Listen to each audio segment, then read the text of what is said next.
Nuragaujam cepelinus pagal mamos receptą. Pilnas receptukas. Žiūrėkit ir mėgaukitės ir mokinkitės. Pasakyk, ką padaryta. Žiūrėkit, vai gražus. Tai va, pirmą sykį pati lipdžiau kartu su savo mama. Ir visai Ir skaniai. labai skaniai gavosi, va, dėdė sufleruoja man ką sakyti. Skanaus. Pasiruošiame faršą. Naudojame kiaulieną ir dedame truputėlį jautienos.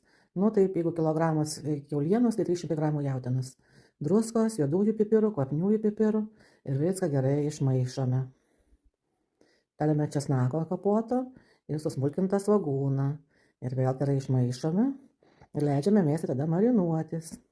Kol mes marinuojame, susiskiname bulves, dedame virti keletą bulvių, kokį penktadalį viso bulvių kiekio reikia išvirti ir sugrūsti.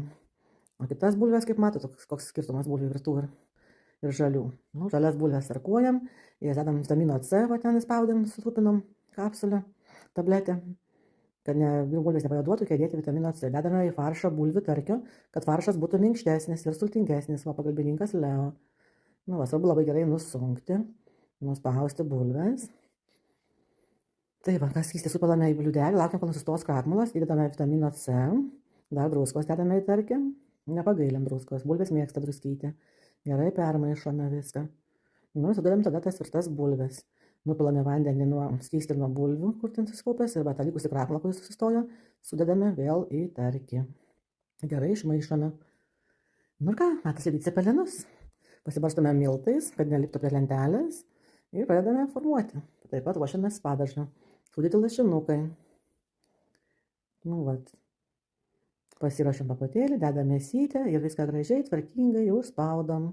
Pavaliojam tvarkingai rankose, kad nebūtų jokių tarpelių, kad būtų graži forma.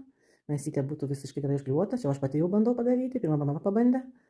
Nu, ir man visai puikiai gaunasi, kaip matome. Volia, cepelinukai paruošti. Pasiruošiam padažiuką. Svieste patirpinam sviestuką, dedam cepelinus sūdytą verdantį vandenį, darom padažą.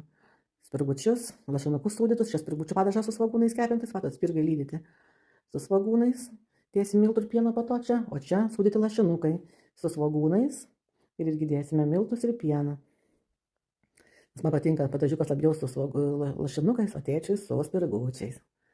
Nu, va, išbarstom miltus, gerai išmaišom, labai svarbu išmaišyti pradžioje miltus, kad jie nesukeptų.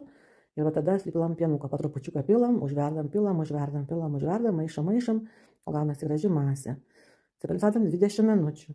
Išbandžiau 15 arba 25 minutės, tai buvo negerai. 20 minučių yra pati riba, kiek reikia virti cepelinus.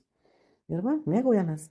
Skanaus, džiaukitės, rašykite, kaip jums sekėsi pagaminti.